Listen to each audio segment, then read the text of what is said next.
Hi there, and welcome to Coffee, Crafts and Yaps.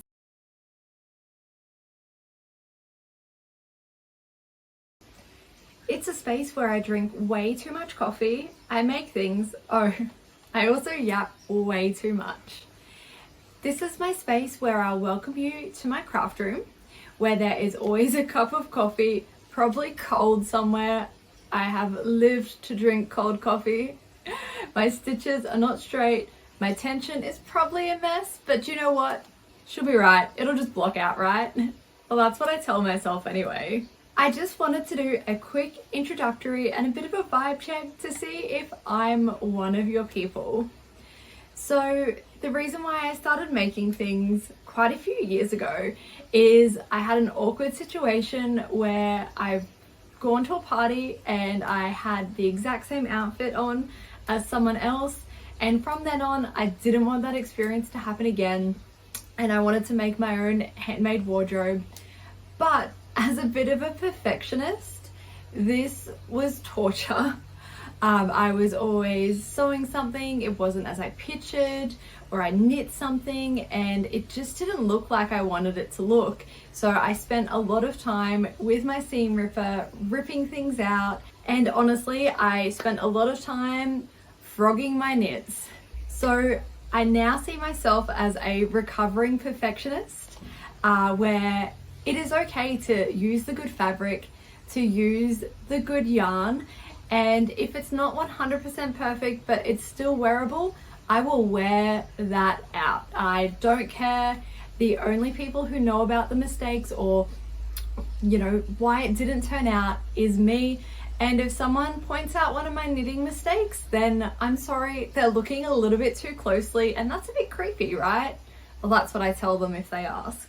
And a lot of people don't knit, so I don't think they realize where the mistakes are. It's just a feature, not a mistake.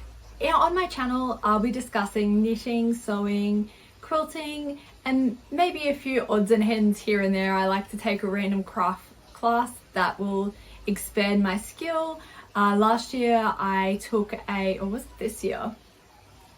Sometime, I'm pretty sure it was last year, I took a stained glass class, which I really enjoyed, but it's just trying to get the tools and the space to set up to do a little bit more of that.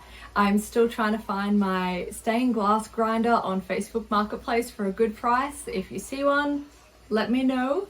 Does need to be in Australia though.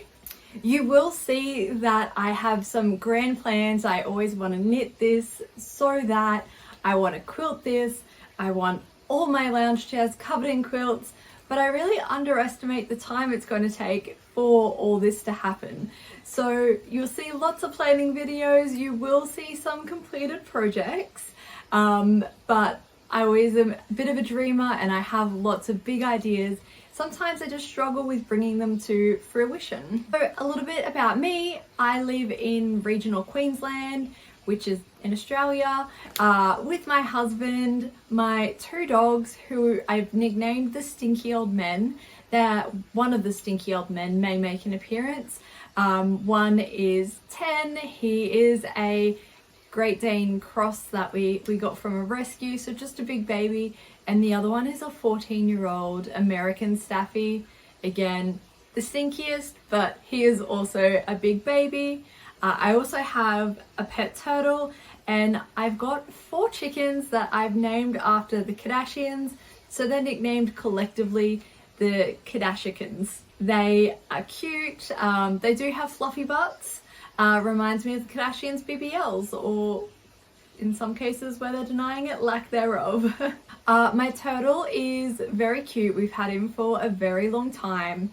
We were trying to decide whether the turtle was a boy or a girl. Its name is Pablo Escobar, because we received him, or we got him from the RSPCA, and the way the RSPCA obtained him was the police actually seized him in a drug raid, and he was so small and he was in a massive tank, and when he was swimming around, because it was so big, his like little flippers were going so fast, so we jokingly thought he was a Pablo, but then they need to be at a certain size for you to be able to sex. So he hadn't been at that size yet, and we're still debating, is it a Pablo or a Pabla? And then we had some people around for lunch or dinner. My partner has a smoker, and what brings him joy is smoking meat. And someone was watching the turtle and they're like, oh, I think your turtle's sick.